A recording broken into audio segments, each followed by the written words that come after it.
Hello प्यारे विद्यार्थियों, आज हम शुरू कर रहे हैं एक नया अध्याय हिंदी मीडियम, है ना। और जैसा कि मैंने बताया कि जो हमारा पढ़ाने का जो हमारा तरीका है या जो हमारा पाठ्यक्रम है वो हम रखते हैं एनसीईआरटी पाठ्य पुस्तक के अकॉर्डिंग हम रखते हैं। एनसीईआरटी पाठ्य पुस्तक के जो उदाहरण हैं हम उनको लेते हैं या उसके जो अभ्यास हैं हम उनको लेते हैं और जो टॉपिक एनसीईआरटी पाठ्य पुस्तक में है हम वो कराते हैं। उसके बाद अगर प्रतियोगी परीक्षाओं की बात है तो फिर उसके लिए मैं अलग से वीडियो बनाता हूँ, यानी बेसिक पहले, उसके बाद फिर जैसे नीट का एग्ज़ाम है, आपका नीट प्रवेश परीक्षा है या आईआईटी के एग्ज़ाम है, जेईई मेन का एग्ज़ाम है, तो उसके लिए मैं अलग से वीडियो बनाता हूँ। उसी चैप्टर में उन वीडियो को भी मैं जोड़ देता हूँ। जैसे एचसी वर्मा सॉल्यूशन है तो चैप्टर में ही आपको मिल जाएगा। चैनल पे जाएंगे तो प्लेलिस्ट में आप देखेंगे चैप्टर, अपना अध्याय आप ढूंढेंगे, उसके बाद उसका पूरा वीडियो पढ़ेंगे।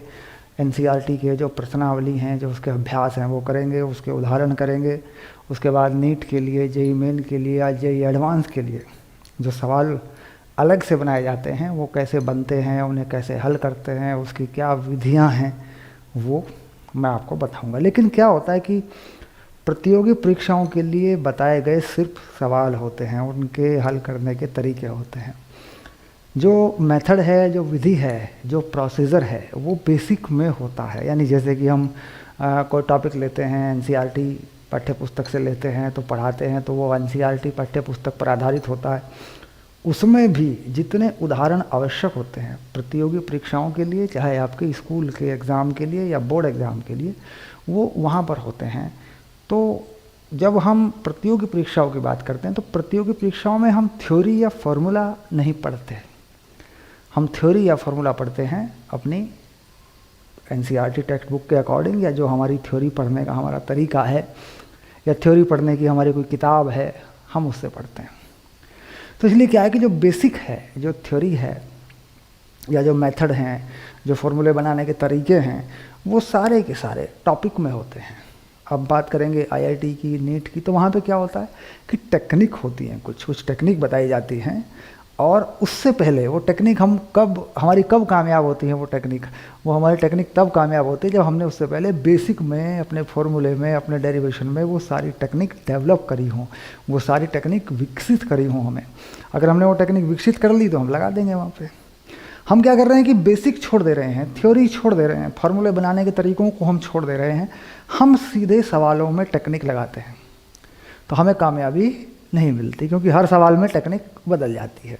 तो हमें क्या करना पड़ेगा, उन टेक्निक्स का या उन शॉर्टकट का या उन तरीकों का जो हम कंपटीशन में या प्रतियोगी परीक्षाओं में लगाएंगे जाके, उनका क्या करना पड़ेगा, हमें वो थ्योरी में ही पूरे करने पड़ेंगे, हमें वो प्रोसीजर में लेने पड़ेंगे, वो हमें विधि अपनी इतनी अच्छी बनानी पड़ेगी कि हम उसे वहीं पूरा कर लें। जैसे ही हमारे सामने सवाल आता है हम उसे तुरंत हल करते हैं। हमें पता लग जाएगी यार ये वाली विधि तो हमने वहाँ पढ़ी थी, हमने बना रखी है, हम इस पर लगा देंगे, तब जाके वो सवाल होता है। ये है सही तरीका। अब विधि बनाने का तरीका ये कि पाठ्य पुस्तक को ठीक पढ़ें, पाठ्य पुस्तक को पूरा पढ़ें और उसका उदाहरण पढ़ें, उसका अभ्यास करें। उसके बाद उसके आधार पर जो और सवाल बन सकते हैं वो और सवाल बनाएं, पूरा विधि को पूरी करें पहले। उसके बाद प्रतियोगी परीक्षाओं के या कोई भी परीक्षा हो उसके सवाल बड़ी आसानी से हो जाते हैं। तो खैर, आज हम कर रहे हैं शुरू कार्य, ऊर्जा और सामर्थ्य। कार्य, सामर्थ्य, ऊर्जा, शक्ति, ऊर्जा, है ना। तो ये चैप्टर नंबर है हमारा, मेरे पास है पाठ्य पुस्तक।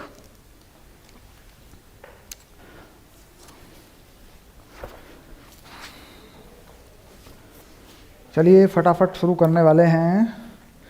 कार्य, ऊर्जा और शक्ति। कार्य, ऊर्जा, शक्ति में जो सबसे पहला टॉपिक है वो है कार्य का। कार्य क्या होता है और किस किस तरीकों से निकाला जाता है, और कार्य पर बनने वाले जो सवाल हैं उनमें कार्य निकालने की जो विधियां हैं वो कौन कौन सी विधियां हैं। बात यह है, सबसे पहली बात तो है कि कार्य किसे कहते हैं। तो बात कार्य का मतलब है ऊर्जा का परिवर्तन। ऊर्जा का परिवर्तन यानी एक वस्तु से दूसरी वस्तु में ऊर्जा का परिवर्तन हो जाना, यानी ऊर्जा को एक वस्तु से दूसरी वस्तु में पहुंचा देना। इससे क्या होता है कि अगर ऊर्जा ट्रांसफ़र होगी, अगर एनर्जी ट्रांसफ़र होगी तो भौतिक अवस्था में परिवर्तन होगा। भौतिक अवस्था में परिवर्तन होगा इसका मतलब ऊर्जा ट्रांसफ़र नहीं होगी, ऊर्जा परिवर्तित नहीं होगी जब तक उस पर कोई बल नहीं लगाया जाएगा और उसमें किसी ना किसी प्रकार का कोई विस्थापन नहीं होगा।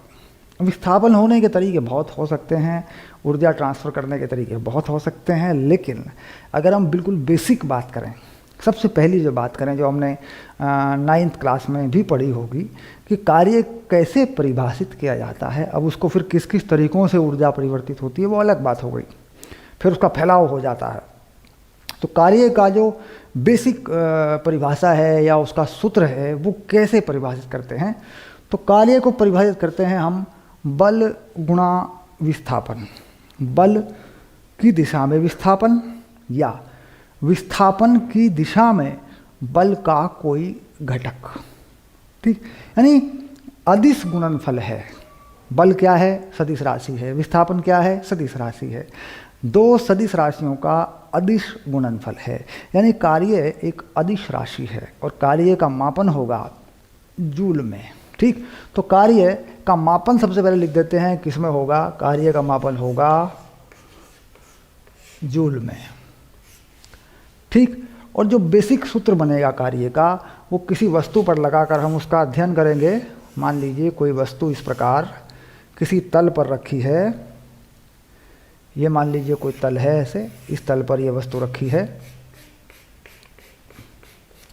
ठीक, वस्तु का द्रव्यमान मान के चलेंगे m, वस्तु का संपूर्ण द्रव्यमान इस बिंदु पर कार्य करता है, जिसे हम कहते हैं कि न्यूटन के नियम के अनुसार किसी भी वस्तु का द्रव्यमान एक बिंदु पर कार्य करता है। इस बिंदु का आकार बहुत छोटा होता है, हम इस बिंदु को कण कह सकते हैं। ठीक, अब हम लगाते हैं इस वस्तु पर कोई बल और इसे चलाने की कोशिश करते हैं। तो चलाने की कोशिश में अगर प्रायोगिक दृष्टि से देखें, प्रैक्टिकली अगर हम सोचें, तो हम कोई बल लगाते हैं। जो बल हम चलने की दिशा, विस्थापन की दिशा, ये एस क्या मान लिया हमने? विस्थापन, और इससे किसी कोण पर लगाते हैं बल एफ। इन दोनों के बीच का कोई कोण होता है थीटा, ऐसे। अगर ये दोनों राशियां हमारे पास सदिश रूप में प्राप्त हैं, यानी वेक्टर में हमें मालूम है, तो हम कार्य जो है, कोई विस्थापन होता है, वस्तु आगे की तरफ चल पड़ती है, तो कार्य जो होगा वो होगा W F डॉट S, यानी सदिश राशियों का अदिश गुणनफल। इसको थोड़ा आगे बढ़ाएंगे तो ये चीज़ कुछ ऐसे प्राप्त होगी, एफ एस कॉस थीटा, इस प्रकार। यानी बल का परिमाण एफ, विस्थापन का परिमाण एस, और उनके बीच का जो कोण है वो है थीटा, दोनों के बीच का कोण है थीटा। अब यहाँ बात यह है कि सूत्र किस प्रकार काम करेगा, सूत्र का ये वाला हिस्सा कैसे काम करेगा और ये वाला हिस्सा कैसे काम करेगा।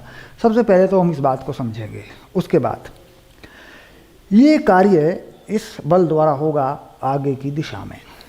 ठीक, अब ये वस्तु मान लीजिए चलती है, तो इस पे और कौन कौन से कार्य हो सकते हैं। इसका विस्थापन आगे की तरफ है, ऊर्ध्वाधर स्थिति में इसका कोई विस्थापन नहीं है, ऊर्ध्वाधर दिशा में इसका कोई विस्थापन नहीं है। जबकि हमने पता है कि अगर हम बल के दो घटक बनाएं, तो हमारे पास बल के घटक मिल जाते हैं। हमें ऊपर की तरफ जो बल का घटक हमें मिलता है वो होता है एफ साइन थीटा, और आगे की तरफ जो बल का घटक हमें प्राप्त होता है वो होता है एफ कॉस थीटा। तो यही दिखाई दे रहा है यहाँ पे, ये बल का घटक है एफ कॉस थीटा, और विस्थापन की दिशा में आगे की तरफ ये बनता है कार्य। लेकिन जो बल का ऊर्ध्वाधर या ऊपर की लंबवत दिशा में घटक है उससे कार्य नहीं होता, वो कार्य नहीं करता। इसलिए दो घटक बना सकते हैं, एक विस्थापन की दिशा में घटक, एक उसकी लंबवत दिशा में घटक। घटक लंबवत दिशा के अलावा भी बनाए जाते हैं, वो यहाँ नहीं बनाने हैं। ओके, अब बात आई कि जो ऊपर की दिशा में घटक है इसका काम क्या है, ये क्या करेगा। अब इसको देखें अगर, तो वस्तु का भार है नीचे की तरफ mg, वस्तु पर प्रतिक्रिया लगेगी ऊपर की तरफ, और अगर वस्तु में ऊर्ध्वाधर दिशा में कोई गति नहीं है तो ये बल संतुलित हो जाएंगे। नीचे की तरफ लगे हुए बल और ऊपर की तरफ लगे हुए बल, यह है अभिलंब प्रतिक्रिया। यह है ऊपर की तरफ लगाए गए बल का एक घटक और यह है भार। तो देखें, अगर ऊर्ध्वाधर स्थिति में देखें तो क्या होगा, n plus F sine theta equals to mg। तो यहाँ से हमें अभिलंब प्रतिक्रिया का मान मिल जाएगा mg minus F sine theta. ठीक, ये अभिलंब प्रतिक्रिया का मान हमारे किस काम आएगा? कहेगा अगर यदि घर्षण बल कार्य करता है, वस्तु चल रही है, गतिज घर्षण कार्य करता है, तब आपको अभिलंब प्रतिक्रिया की आवश्यकता पड़ेगी। तो यदि घर्षण कार्य करता है इस तल के बीच में और वस्तु के बीच में, अगर यहाँ पर घर्षण कार्य करता है और घर्षण गुणांक है म्यू के क्या है, गतिज घर्षण गुणांक, यानी इसे कह सकते हैं यह है गतिज घर्षण गुणांक, गतिज घर्षण गुणांक। यानी अब हम देख रहे हैं कि जो अभिलंब प्रतिक्रिया है, जो बल के एक घटक से प्रभावित हुई, उसका काम क्या है, वो क्या करेगी? तो घर्षण बल के मान को वो प्रभावित करेगी। तो जब ये वस्तु आगे की तरफ चलती है तो घर्षण बल इस पे पीछे की तरफ लगता है, इसे मान सकते हैं छोटा एफ के। ये जो के है ये लगाया मैंने गतिज घर्षण के लिए, काइनेटिक फ्रिक्शन के लिए, काइनेटिक फ्रिक्शन। ओके, अब ये एफ के हम जानते हैं कि गतिज घर्षण का मान, ये हम पिछले अध्याय में पढ़ चुके हैं, एफ के का मान होगा म्यू के एन, और अगर इसको पूरी वैल्यू को लिख दूं तो ये हो जाएगा म्यू के एन है M G minus F sine theta, इस प्रकार। ठीक, तो गतिज घर्षण बल द्वारा किया गया कार्य भी आप निकाल सकते हैं। तो घर्षण बल द्वारा किया गया कार्य,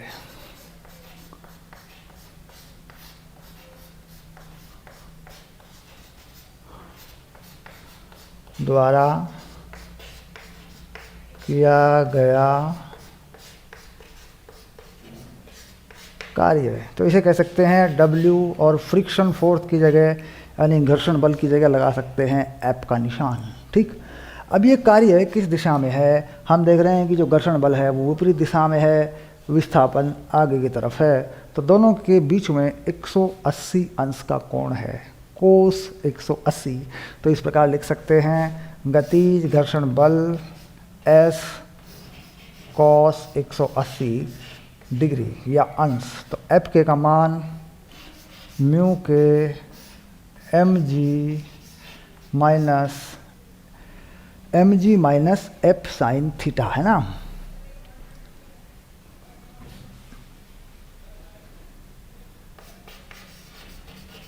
ये हो गया अभिलंब प्रतिक्रिया और एस और माइनस में। ठीक, यानी नकारात्मक, नेगेटिव। तो ये घर्षण बल का कार्य है और ये लगाए गए बल का कार्य है। ठीक, आरोपित बल द्वारा कार्य, ये हो गया घर्षण बल का कार्य है और ये आरोपित बल द्वारा कार्य,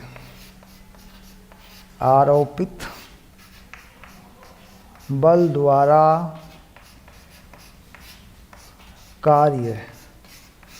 ये W, इसे सीखेंगे सिर्फ W, और ये है एफ एस कॉस थीटा, इस प्रकार। तो वस्तु पर किया गया कुल कार्य है ना, तो वस्तु पर कुल कार्य, इसे लिख देंगे W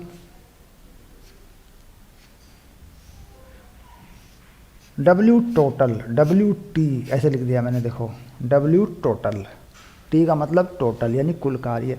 तो जोड़ देंगे दोनों कार्य को, एक है एफ एस कॉस थीटा और एक माइनस में है, जब जोड़ेंगे तो प्लस माइनस माइनस हो जाएगा, mu K M G minus F sine theta.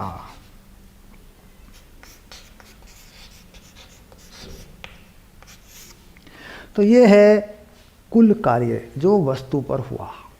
विस्थापन कितना किया गया? S। तो यहाँ पर जो चीज़ प्रयोग में आई, जो इस्तेमाल की गई, वो है विस्थापन का परिमाण, बल का परिमाण और उनके बीच का कोण। ठीक, ये बात हुई। तो इस प्रकार अगर घर्षण बल को नज़रअंदाज नहीं किया जा सकता तो उस केस में घर्षण बल को लगा दिया जाए तो फिर इस प्रकार की स्थिति में ऐसे आप कार्य निकालते हैं लगाए गए बलों द्वारा। ठीक, तो कुल मिलाकर ये एक पूरी प्रक्रिया हमने करी है, पूरा फार्मूला, पूरी विधि हमने लगाई है, जिसमें लगाया हुआ बल है और घर्षण बल दोनों शामिल हैं। यहाँ पर जो कार्य करता है लगा हुआ बल वो है वस्तु का भार, और वस्तु में ऊर्ध्वाधर दिशा में गति नहीं होती, तो इसका मतलब है कि ये जो वस्तु का भार है ये ज़्यादा है किससे? F sin थीटा से। ठीक, यानी वस्तु का भार क्या है? ज़्यादा है। जो शर्त है वो क्या है इसमें? mg बड़ा या बराबर है F sin थीटा से। ठीक, नहीं तो ये वस्तु ऊपर को उड़ जाएगी, इसका ऊर्ध्वाधर दिशा वाला जो घटक है इसको ऊपर चला देगा, तो घर्षण कहाँ से काम करेगा फिर? तो ये इसकी शर्त है। ठीक, ये कंडीशन है, इस प्रकार ये कार्य निकाला गया है।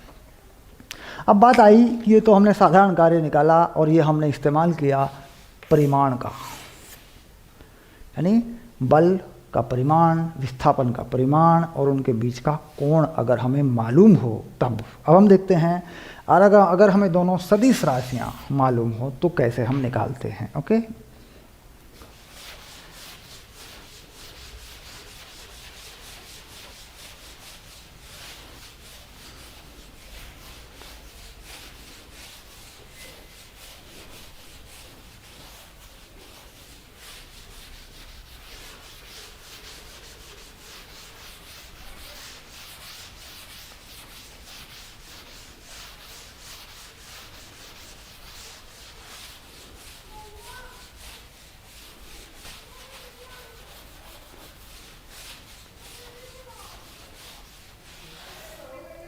अब हम एक ऐसा उदाहरण लेंगे जिसमें हमारे पास सदिश राशियाँ होंगी, और ये उदाहरण हम NCERT पाठ्य पुस्तक से लेंगे और इसके अलावा एक मैं अपनी तरफ से भी कराऊंगा आपको। ठीक है,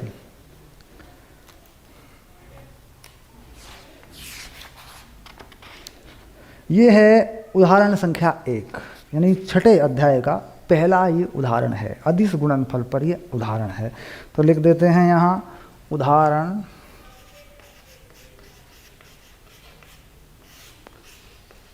नंबर 1।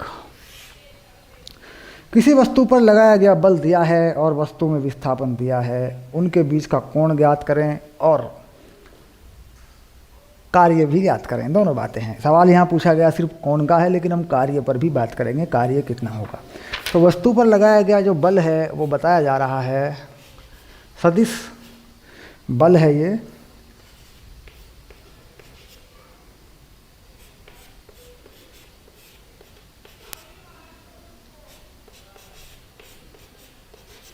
और जो विस्थापन है वो d बनाकर दिया गया।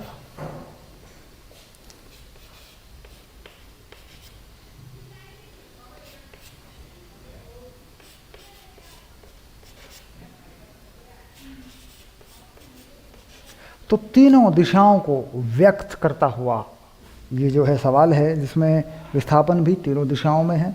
और ये आप जानते हैं कि जो I, J, K हैं ये x अक्ष, y अक्ष और z अक्ष को प्रदर्शित करते हैं। ओके, अब इसके बाद हम देखते हैं कि पूछ रहा है कोण कितना है इन दोनों के बीच में, तो हम कोण भी निकालेंगे और फिर हम कार्य भी निकालेंगे। ठीक है, दोनों बातें हम करेंगे।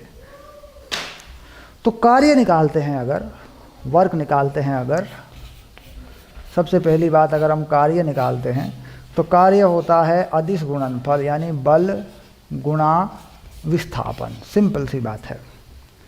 अभी जो अदिश गुणनफल है इसमें अपने साथ अपनी ही दिशा में अगर अदिश गुणनफल किया जाए तो 1 होता है, लंबवत के साथ करें तो 0 होता है।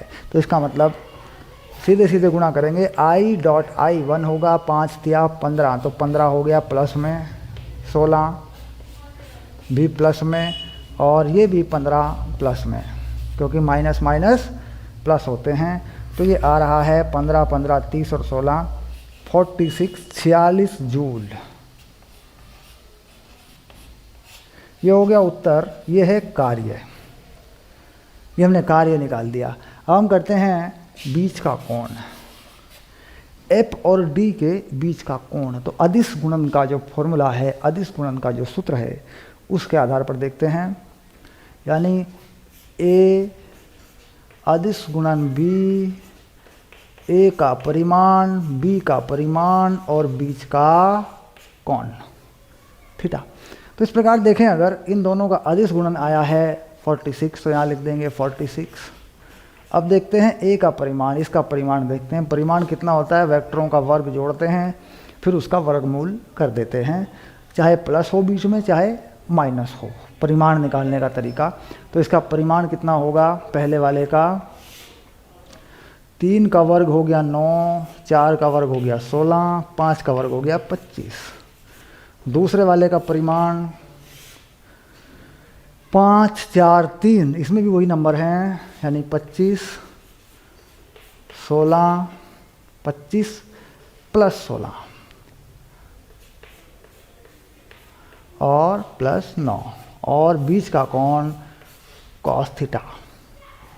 तो आप देख रहे हैं ये हो गया 25 और 25 50, ये भी हो गया 50, तो ये आ गया 46 और ये हो गया वर्गमूल 50 गुना वर्गमूल 50 और ये हो गया कॉस थीटा। तो कॉस थीटा वर्गमूल 50 वर्गमूल 50, ये 50 ही हो जाएगा। तो कॉस थीटा कितना आ गया, बीच का कोण आ गया 46/50।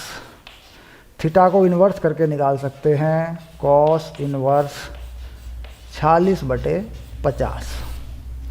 ठीक, ये बीच का कोण आ गया, यानी कार्य निकाला और बीच का कोण निकाला, जो दी गई जानकारियां थी उनके आधार पर।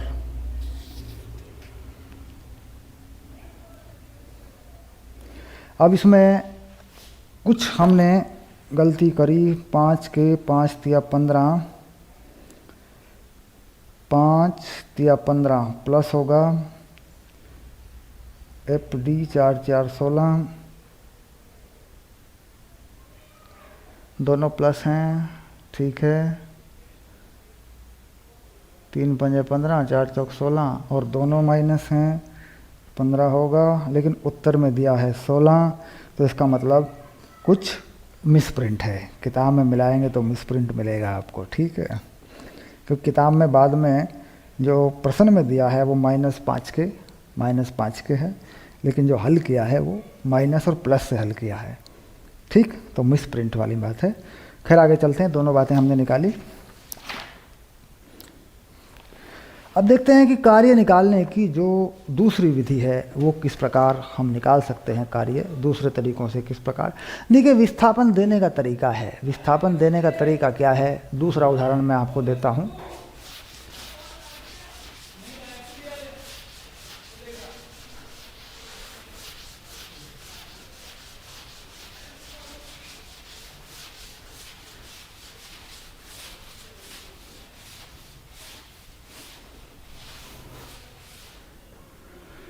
यहाँ पर देखिए, बल बताया, विस्थापन दो तरीकों से, दो स्थितियाँ बताई हैं, स्थिति 1 स्थिति 2। तो विस्थापन किस प्रकार निकालेंगे। मान लीजिए यही बल है, ठीक, और दो स्थिति हैं। जैसे मान लीजिए पहली स्थिति है R1 सदिश में, और ये है 2i cap plus 5j cap minus 7k cap, ये बताई गई भाई, ये मीटर में है। ये पहली स्थिति है, प्रारंभिक स्थिति वस्तु की। अब वस्तु की दूसरी स्थिति है ये R1, ये R2, वो बताई गई 5i cap plus 3j cap plus 8k cap, इस प्रकार बताई गई दूसरी स्थिति। और बल बताया गया न्यूटन में, ठीक। अब कार्य बताइए। तो पहली स्थिति और अंतिम स्थिति, प्रारंभिक स्थिति और अंतिम स्थिति से क्या प्राप्त करेंगे, पहले विस्थापन निकालेंगे। विस्थापन निकालने का तरीका, अंतिम स्थिति में से प्रारंभिक स्थिति को घटाना पड़ेगा, माइनस करना पड़ेगा। तो विस्थापन जो होगा वो कितना होगा, उसको मान लेते हैं R वेक्टर में। 5 में से 2 गया 3 आई कैप, 3 में से 5 गया -2 जे कैप, 8 में से 7 गया माइनस का तो 15 के कैप। तो इस प्रकार जो प्राप्त हुआ मीटर में, ये प्राप्त हुआ विस्थापन। अब इस विस्थापन का अदिश गुणन करेंगे बल के साथ में ऐसे, तो कार्य कितना हुआ, F अदिश गुणनफल R। ठीक, फोन बज गया जरा, सॉरी फॉर दिस, है ना। फ़ोन को मैं साइलेंस पे कर देता हूँ, है ना। Okay okay done. तो इस प्रकार क्या होगा कि विस्थापन जो है मिला, और विस्थापन किससे मिला, प्रारंभिक और अंतिम स्थिति से। निर्भर करता है प्रश्न के ऊपर, किस प्रकार का सवाल आपको दिया है। ठीक, अगर विस्थापन दिया है तो विस्थापन लगाएं, और अगर प्रारंभिक और अंतिम स्थिति दी हुई है तो उसके हिसाब से घटा करके अंतिम स्थिति में से प्रारंभिक स्थिति को माइनस करने से विस्थापन प्राप्त हो जाएगा। तो फिर क्या करें, फिर करें अदिश गुणनफल। अब बिल्कुल पहले की तरह कर देते हैं, कार्य यानी W, विस्थापन 3 तिया 9, तो 9 हो गया प्लस में, -2 4, ये हो गया -8, और 15 पंजे 75 माइनस का 75, ये आ गया कार्य तुम्हारा जूल में। तो देखिए ये कितना बन रहा है, -74 -74 ये बनेगा जूल में। तो अब ये तुम्हारा उत्तर होगा। कार्य प्लस माइनस होता है, बीजगणितीय मान होता है कार्य का। माइनस का मतलब विस्थापन और बल विपरीत दिशाओं में कार्य कर रहे हैं तो कार्य माइनस का आ जाता है, और विस्थापन और बल एक ही दिशा में कार्य कर रहे हैं तो कार्य प्लस का आ जाता है। ये बात है बस। तो इस प्रकार अगर अंतिम और प्रारंभिक स्थितियां दी हैं तो ऐसे निकालेंगे।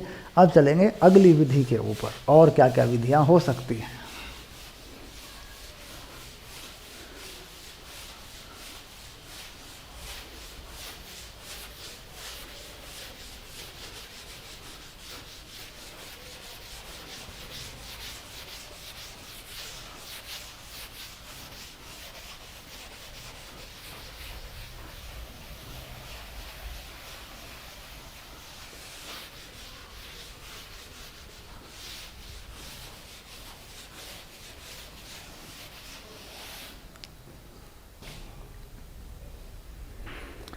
अब हम देख रहे हैं वो कौन कौन सी विधियां हैं जिनसे कार्य निकाले जाते हैं, है ना।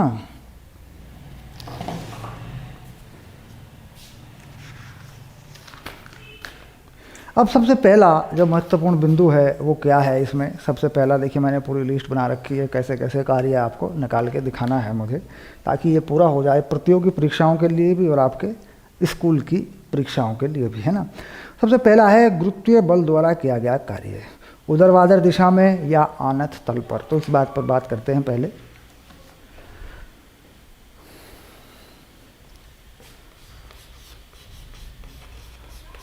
गुरुत्वीय बल द्वारा किया गया कार्य। अब देखिए इसमें कैसे, इसको थोड़ा हमें प्रैक्टिकली समझना पड़ेगा, प्रायोगिक दृष्टि से हमें समझना पड़ेगा। मान लीजिए हम किसी वस्तु को ऊपर लेके जाते हैं, या किसी वस्तु को ऊपर से नीचे की तरफ लेके आते हैं, सीधे रास्ते से जाते हैं या किसी तिरछे रास्ते से जाते हैं, सीढ़ियों से होकर जाते हैं, ठीक, दोनों बातें हैं। अब मान लीजिए कोई वस्तु हम ऊपर से नीचे लेके आते हैं इस प्रकार, ये मान लीजिए कोई वस्तु है, इसका द्रव्यमान है m, ओके, और इसमें एक विस्थापन नीचे की तरफ किया गया, वस्तु को यहाँ लेके आए हम, विस्थापन हाइट के रूप में, ऊंचाई के रूप में दिया गया h। तो वस्तु पर नीचे की तरफ लगने वाला बल क्या है, mg। ये mg बल यानी भार वस्तु का ये लग रहा है, क्योंकि वस्तु नीचे की तरफ लाई जा रही है। अगर छोड़ दें अपने आप गिरेगी तब भी, हम लेके आए तब भी, ठीक। और किसी बल की बात नहीं कर रहे हैं, केवल गुरुत्वीय आकर्षण, गुरुत्वाकर्षण बल की बात कर रहे हैं, या गुरुत्वीय बल की बात कर रहे हैं, ठीक। अब इसमें देखा जाए तो इसका विस्थापन जो है वस्तु का वो नीचे की तरफ है, यानी जो बल है वस्तु पर वो नीचे की तरफ है F, और जो विस्थापन है वो भी नीचे की तरफ है, यानी mg इसका F है और h इसका विस्थापन है।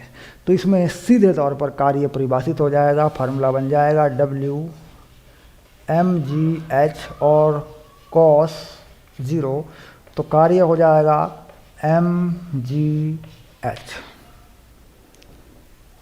ठीक, अब इस वस्तु को गिराया जाए या आप लेकर आएं, कार्य यही रहेगा।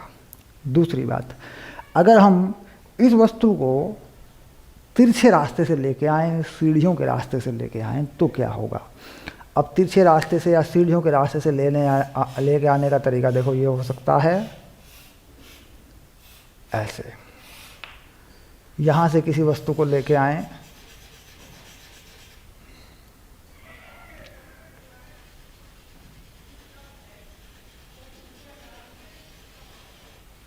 और जो ऊर्ध्वाधर दिशा में जो इसका विस्थापन है उसको h ही रखें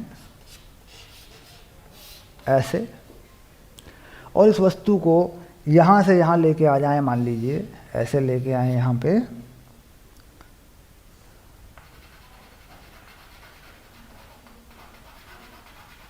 ठीक। तो अब कितना कार्य होगा गुरुत्वीय बल के द्वारा। अब हम चाहे इसे हाथ से पकड़ के लेके आएँ, चाहे इसे हम यहाँ से लुढ़का दें, यहाँ तक पहुँच जाए ये, जैसे भी चाहे, ठीक। अब देखा ये जाता है कि मान लीजिए ये वस्तु सीधे यहाँ से यहाँ तक इसमें विस्थापन होता है, इस दिशा में विस्थापन होता है। अब मान लीजिए ये विस्थापन है S, और ये जो कोण है क्षैतिज दिशा से, कोण जो है क्षैतिज से जो कोण है, ये कोण बन रहा है मान लीजिए पूरा थीटा, ठीक। अगर हम देखें वस्तु पर किस प्रकार बल कार्य करते हैं, तो वस्तु को मान लीजिए हम यहाँ मान लें कुछ समय के लिए, और वस्तु पर कार्य करने वाला बल नीचे की तरफ होगा ऊर्ध्वाधर में mg। m क्या है, वस्तु की संहति है, यानी वस्तु का द्रव्यमान है, g गुरुत्वीय त्वरण है, यानी वस्तु का भार है। अब इसका एक घटक इस तरफ काम करता है mg cos थीटा, और दूसरा घटक काम करता है इस तरफ, ये है mg sin थीटा, ठीक। तो mg sin थीटा वो बल है जो विस्थापन की दिशा में है, और mg cos थीटा वो बल है जो विस्थापन की दिशा के लंबवत है, ठीक। अब मान लीजिए mg cos थीटा की दिशा में विस्थापन नहीं होता, इस तरफ को विस्थापन होता है, वस्तु यहाँ से यहाँ पहुँचती है, तो हम क्या मानेंगे, तो कार्य हम देखेंगे mg sin थीटा बल है और इसी दिशा में विस्थापन है S। बिल्कुल सरलता से हम देखें। अब हम इस साइन थीटा का मान निकालें इस समकोण त्रिभुज में, तो कितना हो जाएगा, mg साइन थीटा होगा लंब बटे कर्ण, यानी h बटे s, और एक s साथ में है, ये कैंसिल हो जाएंगे, तो कितना कार्य हुआ, mgh। यानी इससे ये बात साबित हो जाती है कि गुरुत्वीय बल द्वारा कार्य ऊर्ध्वाधर दिशा के विस्थापन पर निर्भर करता है, ना कि रास्ते पर, ठीक। अब आप किसी भी रास्ते से किसी वस्तु को लेके आइए, किसी भी ऊंचाई पर लेके आइए, तो जो ऊर्ध्वाधर ऊंचाई है उस पर निर्भर करता है, रास्ते पर निर्भर नहीं करता। अब जैसे मान लीजिए चौक को मैं सीधा नीचे छोड़ दूँ, हाइट देख लूँ तो mgh, अब इसको घुमा के नीचे ले जाऊँ तो रास्ते पर नहीं, mgh ही कार्य होगा, ठीक। तो दो बातें तय हुई कि आनत तल पर कोई वस्तु आ रही हो तब भी mgh कार्य है, जहाँ h है ऊर्ध्वाधर यानी वर्टिकल हाइट, ऊर्ध्वाधर ऊंचाई, और कोई वस्तु सीधे आ रही हो, छोड़ दी जाए, पकड़ के लाएं, गिरा दी जाए, कुछ भी, तो ये है, तब भी कार्य कितना है, mgh, ठीक। अगर विपरीत दिशा में करें तो ये माइनस में हो जाता है। मान लीजिए किसी वस्तु को ऊपर लेके जाते हैं तो ये माइनस में mgh हो जाता है कार्य, नीचे की तरफ आ रही है mg की दिशा में तो प्लस है, पॉजिटिव है, धनात्मक है, ऊपर ले जा रहे हैं तो ऋणात्मक है, नेगेटिव है, माइनस mgh हो जाता है कार्य, ठीक। अब बात आती है ऊर्जा में फ़ायदा और ऊर्जा में नुकसान। अगर नीचे की तरफ वस्तु गिर रही है तो ऊर्जा में फ़ायदा होगा क्योंकि उस पर कार्य कर दिया गया है। अगर ऊपर की तरफ लेके जा रहे हैं तो ऊर्जा में नुकसान होगा, यानी माइनस mgh कार्य किया तो ऊर्जा देनी पड़ेगी। यानी अगर हम किसी वस्तु को ऊपर से सीधे छोड़ देते हैं तो हमें कुछ नहीं करना पड़ता, वस्तु नीचे गिर जाएगी। अगर हम किसी वस्तु को नीचे से लेके ऊपर उठा के ले जाते हैं तो हमें कार्य करना पड़ता है। अब बात ये आती है कि जैसे मान लीजिए हम कार्य की बात करें, विस्थापन के बिना कार्य नहीं होता, ये बात सही है। भौतिक विज्ञान में, फिजिक्स में आप जानते हैं कि बल हो, बल की दिशा में विस्थापन हो। अब मान लीजिए कोई व्यक्ति सर पर गठरी लिए खड़ा है, ठीक, और चल नहीं रहा है, खड़ा है, तो थोड़ी देर में वो थक जाएगा। कोई कार्य नहीं हुआ, कोई विस्थापन नहीं हुआ, उसके सर पर एक बोझा है, वो थक जाएगा। तो पूछा जाएगा कि भाई कार्य तो हुआ नहीं, ये थक क्यों गया? तो बात क्या है कि उसका जो वजन है, वस्तु का जो भार है, वो पड़ रहा है उसके सर के ऊपर, उसके पूरे शरीर पे वो पड़ रहा है। तो उसको संभालने में, उसको साधने में, उसको एक बल लगाए रखना पड़ रहा है। उस बल को लगाए रखने में जो वो कार्य कर रहा है, विस्थापन में नहीं, वो कार्य भौतिक विज्ञान की दृष्टि से तो शून्य है, क्योंकि वस्तु में विस्थापन नहीं हुआ, लेकिन कार्य कर रहा है, इसलिए उसमें थकान भी हो जाती है। ठीक, तो ये बात हुई कि आनत तल पर या सीधे वस्तु को उठाया जाए या गिराया जाए तो कितना कार्य होता है भार के द्वारा, गुरुत्वीय बल के द्वारा। अब दूसरे बिंदु पर बात करते हैं। दूसरा बिंदु है स्प्रिंग के बल द्वारा किया गया कार्य। ठीक ठीक है, इसके बारे में बात करते हैं। ये है बदलने वाले बल, यानी परिवर्तनीय बलों द्वारा कार्य। ये रहेगा परिवर्तनीय बलों द्वारा कार्य। इसमें मैं कुछ आपको उदाहरण दूंगा, एक दिशा में, दो दिशा में, तीन दिशा में, और स्प्रिंग के बल के बारे में बात करूंगा, उसका कार्य कैसा होता है ये बताऊंगा आपको। ठीक है, अब इसके बाद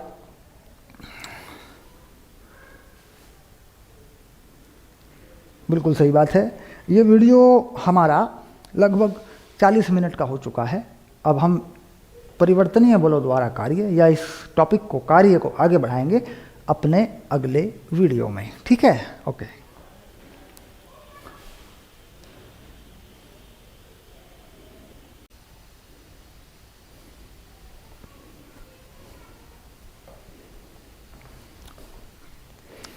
अब बात करेंगे, जैसा कि मैंने पिछले वीडियो में बताया था, बदलने वाले बलों द्वारा कार्य, परिवर्तनीय बलों द्वारा कार्य। बहुत ही महत्वपूर्ण टॉपिक है ये, बड़ा इम्पोर्टेंट टॉपिक है। कार्य निकालने में ज़्यादातर, क्योंकि 9th क्लास में तो आपने ऐसा नहीं देखा कि बदलने वाले बलों द्वारा कार्य कैसे होता है, लेकिन 11वीं में आ जाने के बाद इसी का महत्व है। प्रतियोगी परीक्षाओं में भी इसका बहुत महत्व है। अब देखते हैं कैसे।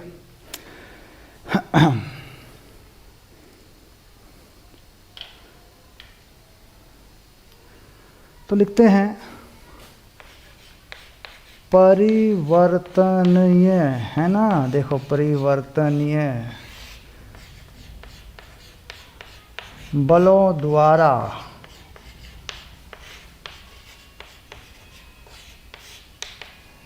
कार्य। ओके,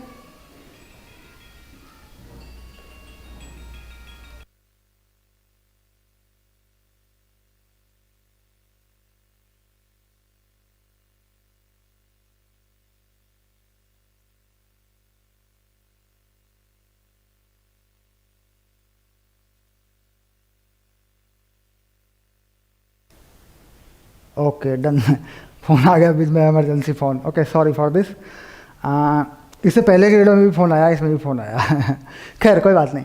तो बात आ गई परिवर्तनीय बलों द्वारा कार्य। तो देखिए, हम जानते हैं कि दो तरह का बल है। एक बल वो है जिसका मान, जिसका परिमाण या उसकी दिशा नियत रहती है। यानी जैसे मैंने कह दिया, मान लीजिए एक बल है कि भाई एक बल है मेरे पास F, और मैंने बोल दिया 5 आई कैप न्यूटन। तो देखिए, ये बल जो है, इसकी दिशा और इसका परिमाण दोनों नियत हैं, फिक्स हैं, कांस्टेंट हैं। अब ये विस्थापन करेगा तो यहाँ मुझे कोई समस्या नहीं है। मैं विस्थापन क्या है पता करूँगा, उसमें फॉर्मूला लगा लूँगा जो मैंने अब तक पढ़ा है। इससे पहले के वीडियो में मैंने आपको बताया एफ एस कॉस थीटा या एफ एस बल गुणा विस्थापन, जो भी। लेकिन यहाँ अब क्या होता है कि अगर मैं इस बल को बदल देता हूँ, इस प्रकार लिख देता हूँ F 2x + 1 आई कैप न्यूटन, जहाँ x मीटर में है तथा किसी वस्तु का विस्थापन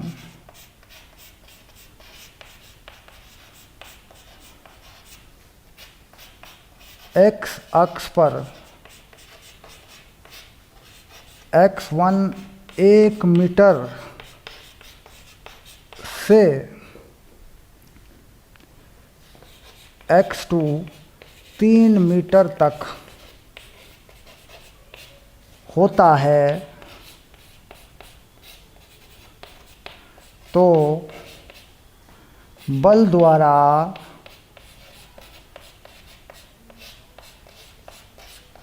किया गया कार्य ज्ञात कीजिए। अब देखिए सवाल बिल्कुल बदल गया है। आप इसको देखें अगर कि वस्तु पर लगने वाला जो बल है वो बदल रहा है, इसे हटा दीजिए, ये नहीं है। वस्तु पर लगने वाला बल x निर्देशांक पर निर्भर करता है। अगर x शून्य है, 0 है, तो वस्तु पर लगा हुआ बल क्या है? 1 न्यूटन। किस दिशा में? धनात्मक x अक्ष की दिशा में। अगर x का मान बढ़ाते जाएंगे तो बल का मान भी बढ़ता जाएगा।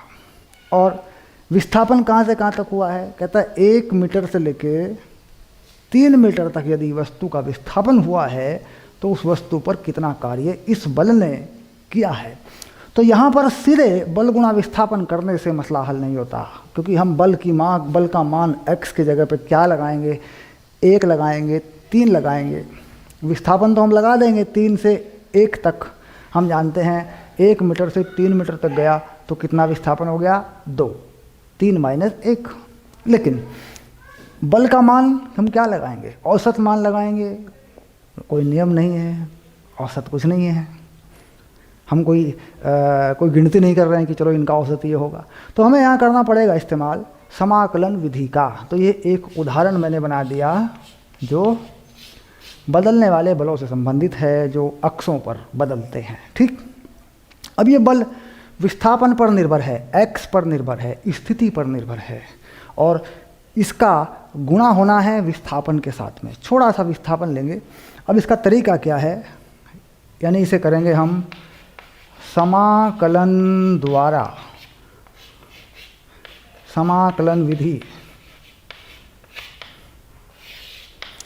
अब इसको समझने का सरल सा तरीका क्या है कि मान लीजिए ये x अक्ष हो गया, वस्तु पर बल लगा है आगे की तरफ F, और वस्तु में थोड़ा सा विस्थापन हो जाएगा आगे की तरफ। हम मान सकते हैं, वो मानते हैं हम dx। थोड़ा सा विस्थापन वस्तु में हुआ आगे की तरफ dx, यानी समाकलन का छोटा सा हिस्सा, इसे आप समझ रहे हैं। तो इस तरीके से जो कार्य होगा वो कार्य कितना होगा? वो होगा f dx, और दोनों के बीच का कोण क्या है? 0 है, क्योंकि बल भी धनात्मक x दिशा में है और विस्थापन भी x अक्ष पर है। हो गया क्लियर? तो इस प्रकार ये f dx हो जाएगा कार्य। दोनों एक ही दिशा में है, इसे पॉजिटिव मानेंगे। उल्टा होता तो माइनस लगा देते। cos 180 अंश की वैल्यू आप जानते हैं -1 होती है। लंबवत होता तो cos 90 की वैल्यू 0 है, लेकिन यहाँ पर सरल है सवाल, सीधा x अक्ष पर विस्थापन है। तो अब f का मान रखेंगे, सीमा लगाएंगे। कहाँ से कहाँ तक? x1 से x2 तक। तो देखो सरल करेंगे इसको। f का मान लगाएंगे, जो वैल्यू दी हुई है वो लगाएंगे, समाकलन करेंगे, इंटीग्रेशन बोलते हैं ना अंग्रेजी में, फिर सॉल्व करेंगे। तो लिखो f का मान 2x + 1 dx और 1 से 3। बस इसको हल करेंगे। इसको हल करेंगे तो हम कार्य का मान निकाल देंगे। अब इसको हल करेंगे तो कैसे? देखिए 2x dx, तो ये हो गया सिर्फ x², क्योंकि x का इंटीग्रेशन होता है x²/2, x²/2, तो 2 कट जाएगा। ये 1 है, इसका इंटीग्रेशन सिर्फ x होगा। अब इस पर सीमा लगाएंगे 1 से लेके 3 तक। कोई वस्तु x, y तल में गति करती है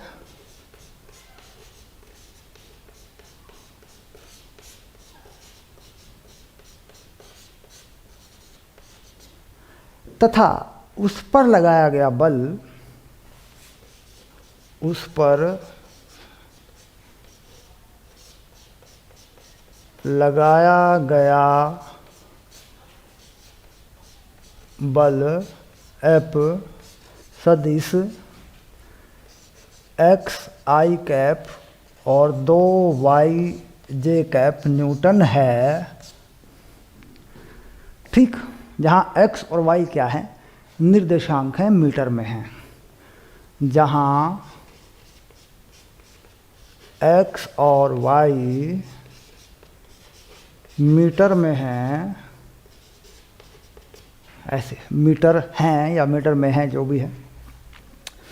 अब यदि वस्तु को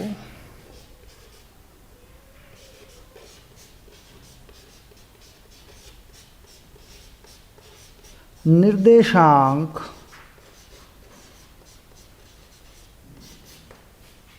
1,2 से 3,5 तक विस्थापित किया जाए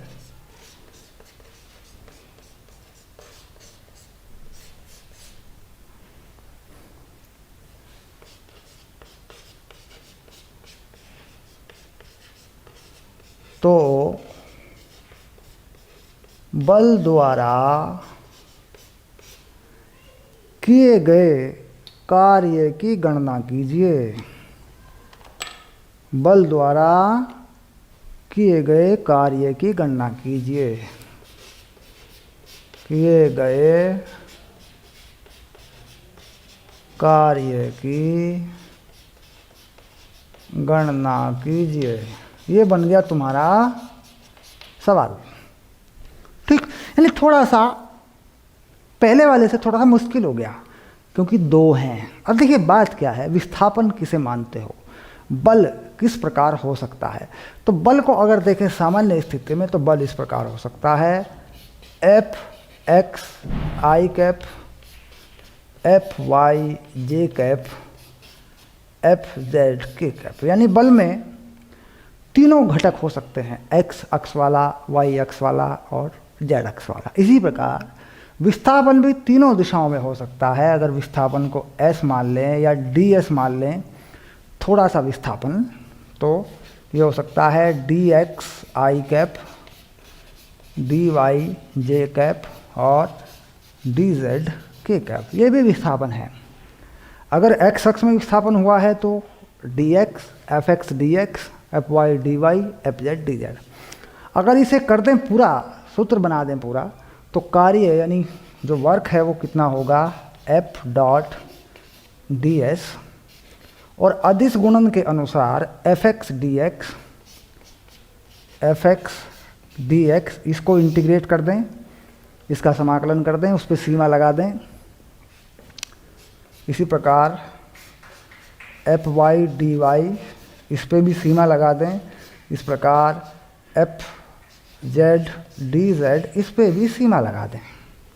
ठीक, सीमाएं किस प्रकार लगाएं, यहाँ लगा दें x1 x2 प्रारंभिक अंतिम, यहाँ y1 y2 और यहाँ z1 z2, यानी कहाँ से कहाँ तक विस्थापन हुआ है। अब अगर इस सवाल को देखें तो ये केवल एक्स वाई में है। इसका एक प्रारंभिक बिंदु ये है, अंतिम बिंदु ये है। अगर इन दोनों को देखें तो पता चल जाता है कि जो x1 है वो 1 है, x2 है वो 3 है। पहला जो निर्देशांक है ये x है और इसका y1 जो है वो 2 है, y2 जो है वो 5 है और z इसमें है ही नहीं। z अक्ष पर ये विस्थापन हुआ ही नहीं है और z अक्ष पर बल भी नहीं लगा। अगर बल लगा भी होता तो निर्भर करता विस्थापन है तो। ठीक है, अब मान लीजिए इस सूत्र के अनुसार काम करें तो देखें यहाँ पर कार्य को, तो एफ एक्स डी एक्स, तो एफ एक्स क्या है, देखिए ये है एफ एक्स, एक्स अक्ष पर एक्स आई कैप और डी एक्स वो हमें लगाना है। तो कितना हो गया, एक्स डी एक्स, कहाँ से कहाँ तक, 1 से 3 तक। ठीक, तो यानी हो गया 1 से 3 तक, ये मीटर में निर्देशांक है हमारे। ये कार्य हुआ एक्स अक्ष पर, इसमें जोड़ देंगे कार्य वाई अक्ष का। वाई में कितना है, 2 से 5 तक, तो प्रारंभिक 2 अंतिम 5, और वाई अक्ष पर किस प्रकार का बल है, 2y जे कैप यानी 2y dy। अगर अदिश गुणनफल करेंगे इसका देखिए Fy dy है ना, तो जे हो जाएगा 1, तो ये हो गया 2y dy। बस अब इसको सरल करेंगे तो कुछ इस प्रकार बनेगा, ये x dx ये हो गया x²/2 और सीमा 1 से 3 तक प्लस 2y² यानी 2 कट जाएगा तो y² बनेगा, y का वर्ग, और सीमा 2 से 5 तक। अब इस चीज़ को हल करेंगे यहाँ से। अब हम लगाएंगे इस पे पहले, तो कार्य पहले x में लगाएंगे। एक बार फिर से लिख देता हूँ, x²/2 सीमा 1 से 3 और y² सीमा 2 से 5, लिमिट जो है ना, निम्न सीमा उच्च सीमा है ना, lower limit higher limit, lower limit upper limit ऐसे बोल देते हैं। तो अब मान लगाएंगे तो क्या करेंगे, 2 को बाहर निकाल लेंगे और पहले x के स्थान पर डालेंगे 3 तो 9 हो गया, फिर डालेंगे 1 तो -1 हो गया। उच्च सीमा माइनस निम्न सीमा, x के स्थान पर मान डालिए, घटा देंगे। अब इसके बाद y पहले डालेंगे 5 फिर 2 तो ये हो जाएगा 25 - 4। तो इस प्रकार हल करेंगे तो कार्य प्राप्त होगा। ये हो गया 8/2 यानी 4, ये हो गया 21, तो कुल कार्य हो गया 25 जूल। ठीक, तो इस प्रकार अगर 2 दिशाओं में विस्थापन है, 2 दिशाओं में या 3 दिशाओं में बल है, तो भी कार्य आसानी से निकाला जा सकता है। बदलने वाले बलों की हमने बात की। अब बदलने वाले बलों के अलावा कार्य निकालने का एक और तरीका, ठीक, वो भी देखते हैं।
अब बदलने वाले बलों में भी या नियत बलों में भी दोनों प्रकार के बल हैं, तो ये कार्य करता है। कार्य निकालने का ये तरीका है जो भौतिक विज्ञान में बहुत ज़्यादा काम आता है, प्रतियोगी परीक्षाओं में भी, स्कूल एग्ज़ाम में भी। ठीक, ये क्या है, आरेख ग्राफ द्वारा। तो लिख सकते हैं बल और विस्थापन के ग्राफ द्वारा, है ना।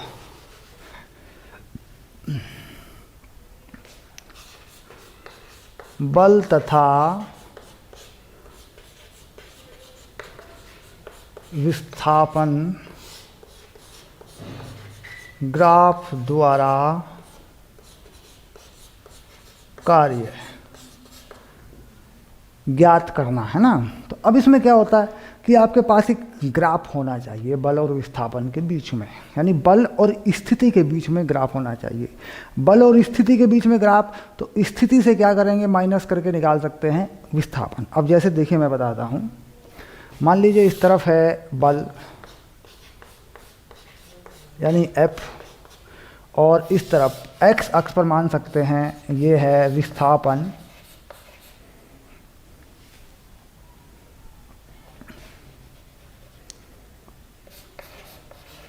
यानी इसे मान लेते हैं कि ये x है और ये है मीटर में, और बल है आपका न्यूटन में, ओके, अब एक ग्राफ बनाकर देखते हैं। मान लीजिए ग्राफ पर विस्थापन देते हैं 1 मीटर, 2 मीटर, 3 मीटर, 4 मीटर, और बल को देते हैं नीचे -5 न्यूटन, -10 न्यूटन, ऊपर भी देते हैं +5 न्यूटन और +10 न्यूटन, और इस प्रकार आरे की कुछ लाइनें बनाते हैं।